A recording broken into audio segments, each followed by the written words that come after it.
Hello tout le monde! Alors aujourd'hui je vous retrouve pour une vidéo bullet journal. C'est une de mes grandes passions depuis quelques années.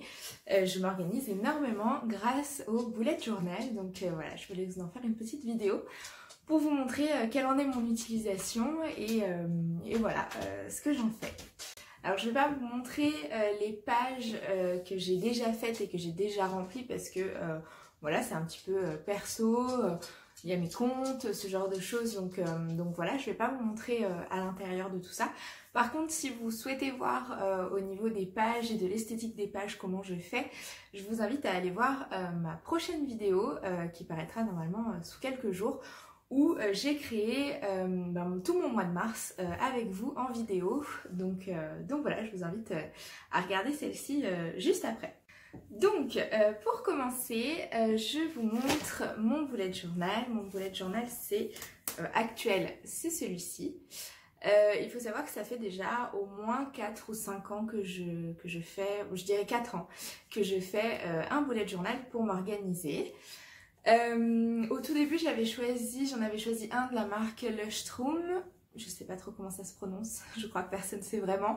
Leuchtturm, je sais pas. C'est des carnets très utilisés pour le bullet journal. J'avais utilisé un noir qui était très chouette, très beau. Mais voilà, je l'ai fini et entre temps, j'ai bien aimé cette marque-là. C'est la marque Le Mom. Voilà, et du coup c'est mon deuxième carnet de cette marque et entre temps j'en ai eu un autre.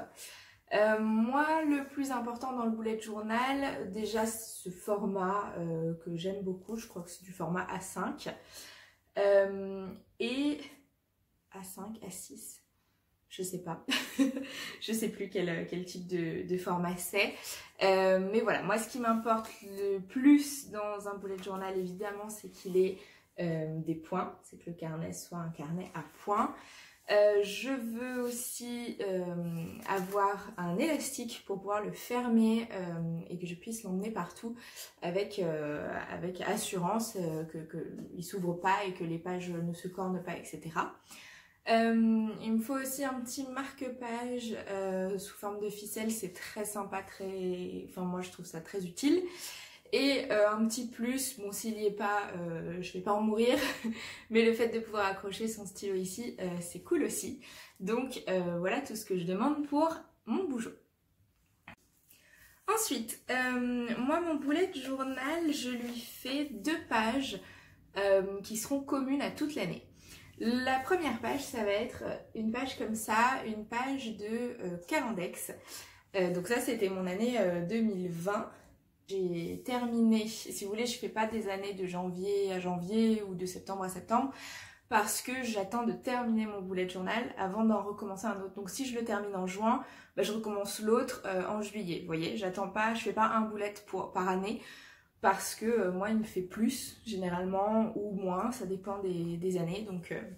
Donc voilà, lui par exemple, il commence en juin parce que j'avais dû finir celui précédent en mai. Donc voilà, le Calendex, c'est un petit peu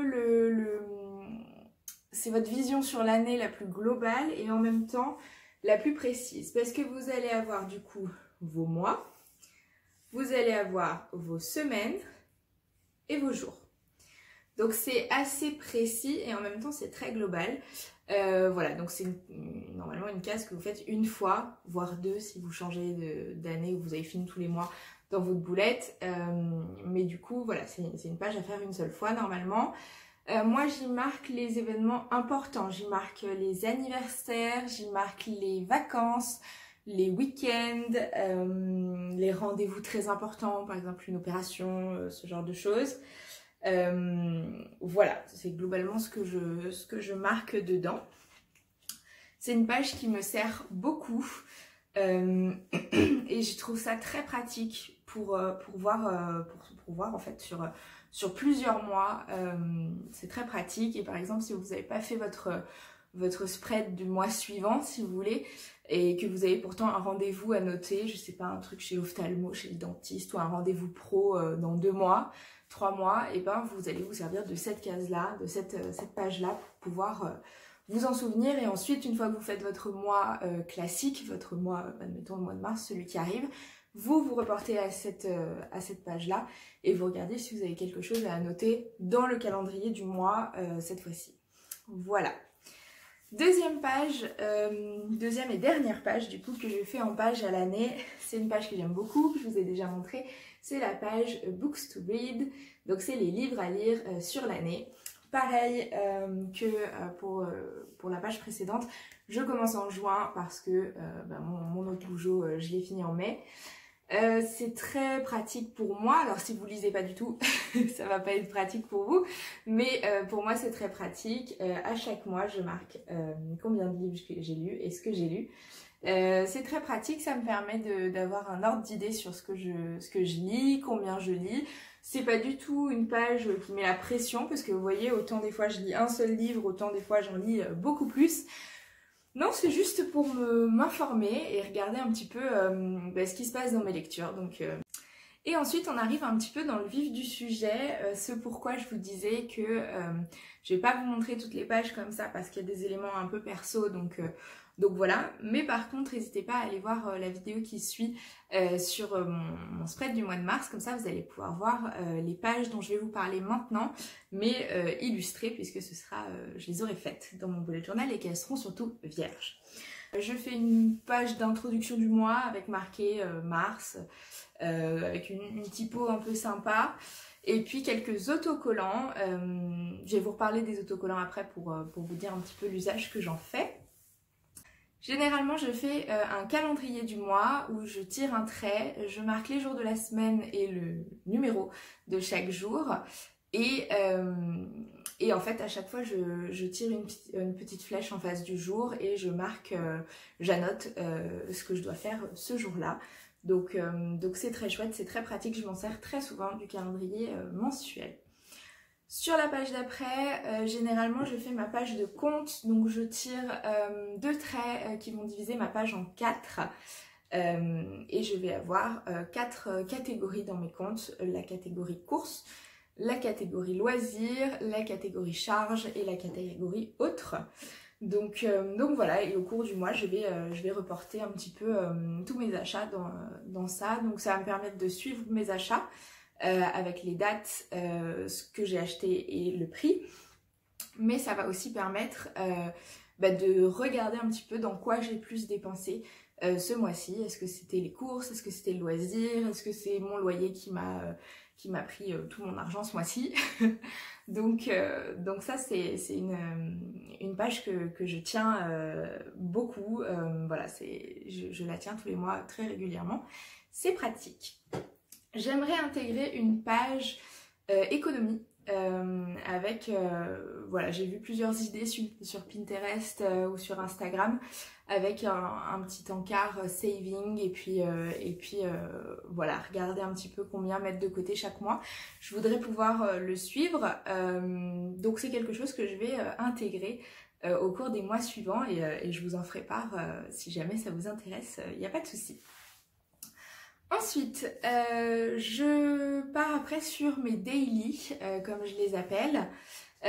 Donc moi je divise ma page, alors soit en ce moment je fais des traits, donc c'est des divisions assez horizontales, et je divise ma page en 4 lignes, et du coup je marque par exemple mardi 1, et je vais coller des petits stickers, des petits autocollants, et je vais souligner ça pour que ce soit joli. Au tout début, quand j'avais fait mon bullet journal, j'avais mis une page par jour. Alors j'étais à la fac à l'époque, donc j'avais pas mal de choses à faire aussi. Mais c'est vrai que au fil du temps, au fil des années, je me suis rendu compte que j'avais pas besoin d'une page par jour, que ça faisait plus de gâchis de papier qu'autre chose. Donc maintenant, je fais ouais, 3 jours sur une page. Et j'arrive presque à faire une semaine sur une double page, donc voilà, c'est chouette. Au niveau de tout ce que j'utilise pour créer mon bullet journal, en fait je me suis créé une petite trousse comme ça, où dedans j'ai tout ce qu'il me faut. D'abord je vais avoir les crayons comme ça, ce sont des stylos Faber-Castell. Je sais pas si ils ont des mines différentes. Ça c'est une mine M, ça c'est une mine B. Il existe S, F, je sais pas s'il en existe d'autres. Mais en tout cas moi je les trouve très pratiques ceux-là. Et je m'en sers pour tout ce qui est pour tracer en fait tous mes traits ou pour même écrire dedans dans mon boulette. Ça c'est vraiment mes stylos noirs qui m'accompagnent tout le temps, tout le temps, tout le temps. En termes de couleurs, j'utilise beaucoup les Tombow. Hop, comme ceci. Voilà, j'ai pas mal de couleurs sur les Tombow. C'est assez pratique. Ils sont pratiques pour deux raisons. La première, c'est parce qu'ils ont des mines assez grosses. Et celle-là, cette mine-là, moi je m'en sers très souvent pour soit souligner avant d'écrire quelque chose, soit surligner justement. On peut même s'en servir pour colorier, colorer des choses. Moi je trouve très pratique et je les aime beaucoup. Et vous avez une mine un peu plus petite que j'utilise un peu moins, qui sert aussi pour écrire surtout, et ils sont très pratiques. J'ai beaucoup de couleurs pastel, sauf le rose et le bleu qui sont beaucoup plus vifs. Pour mes comptes, j'utilise ces stylos-là qui sont des stylos Emma, qui ont une pointe très fine, vous voyez. Et ils sont très pratiques. J'utilise le vert pour tout ce qui est crédité sur mon compte en banque et le rouge pour tout ce qui est débité sur mon compte. Évidemment, il y a beaucoup plus de rouge que de vert, malheureusement. Voilà. Enfin, dernier mais pas des moindres, j'utilise une équerre ou une règle. Moi, je m'en sers surtout en règle, mais j'ai pris une équerre si jamais j'ai besoin de faire des angles droits, etc. Normalement, il n'y en a jamais besoin, puisque moi, vu que j'utilise des carnets à points, en fait, si vous prenez 3 points, ça va vous faire un angle droit très très facilement, et même à main levée, vous ne pouvez pas vous tromper. Donc normalement, pas besoin d'équerre. Moi, j'ai pris une équerre parce que j'en avais une sous la main et que comme ça, au moins, j'ai du 2 en 1. Mais voilà, vous avez besoin d'une règle, même si honnêtement je crois que le bullet journal de base a été créé pour ne se faire qu'avec un stylo noir, hein. Donc vous faites des traits à la main. Moi le plus souvent je fais des traits à la main et c'est très, très pratique, il n'y a pas de souci. Donc voilà, je me sers de ça. Tout à l'heure je vous parlais de stickers. Je me sers énormément de stickers. Au tout début, quand j'ai commencé le bullet journal, je faisais des petits doodles, des petits dessins. Je me disais que c'était super joli, super sympa. Et c'est le cas, hein, effectivement. Sauf que faire des dessins et des doodles, c'est tout ça, ça vous prend facile 1 heure, 2 heures, 3 heures et plus pour créer votre bullet journal. Et parfois, on n'a plus le temps. Et c'est ça qui fait qu'on abandonne au final le bullet journal, parce qu'on se dit que créer le mois suivant, ça va nous prendre plus de temps finalement que juste de faire une to-do list sur notre téléphone ou ce genre de choses. Et c'est vrai que ça prend beaucoup de temps, ce genre de dessin. Du coup moi, je suis passée aux stickers. J'ai abandonné quasiment tous les dessins. Je fais juste un petit peu de typo sur les noms, les mots que je veux. Mais sinon, je suis passée aux stickers et j'ai quelques planches de stickers. Par exemple, celle-ci, la plupart c'est mon chéri qui me les a offertes et je les trouve très jolies. Donc voilà, je les mets un petit peu partout. Ça fait vivre mon bullet journal. Je vous montrerai toujours pareil dans le mois de mars que je vous ai montré en vidéo. Mais du coup, ça fait vivre un peu le bullet. Ça met de la couleur, c'est hyper sympa. Et ça vous prend 2 secondes 30 quoi. Donc c'est hyper chouette. J'aimerais vraiment étoffer ma collection de stickers, puisque là j'en ai des plutôt classiques. Mais si vous connaissez le compte par exemple de Madison Ramager, elle a une chaîne YouTube et puis des comptes Insta, notamment sur du journaling. Et bien elle a plein de stickers qui sont magnifiques. Elle les trouve sur plein de sites différents, Amazon, AliExpress, Wish, voilà. Et du coup, voilà, je suis à 2 doigts de craquer parce que je les trouve magnifiques. Donc j'ai très envie d'en ajouter à ma collection pour pouvoir faire des thèmes un petit peu plus précis sur mon bullet journal, parce qu'actuellement j'ai pas des thèmes, je fais pas de thème particulier. Au début j'en faisais et puis là voilà, je fais avec les stickers que j'ai parce que je veux pas non plus tomber dans une surconsommation vraiment excessive. Donc pour l'instant je fais avec les stickers que j'ai parce que mon chéri m'en a déjà offert suffisamment, donc j'en ai pas mal. Ceux-là sont très mignons, je les adore. Et du coup je fais avec ça, mais une fois que j'en aurai écoulé pas mal, et bien je pense que je craquerai un petit peu sur les planches de stickers que Madison montre régulièrement sur ses comptes parce que ça donne envie, c'est très agréable. Et enfin, dernière petite info, je vous ai dit que j'aimais bien faire de la typo sur les mots que je mets, sur les noms des mois, etc.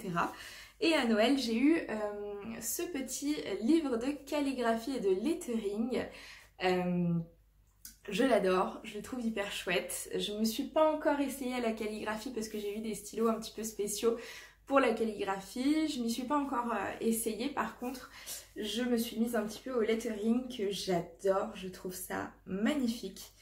Et on vous montre vraiment comment faire des lettres un petit peu particulières, comment les surligner, comment les mettre en avant. Ça peut paraître tout bête hein, et on peut se dire oh c'est facile, je sais déjà faire ça. Mais non, c'est assez quand même technique puisqu'il faut savoir où placer quel surlignage, etc. Et je trouve ça super chouette.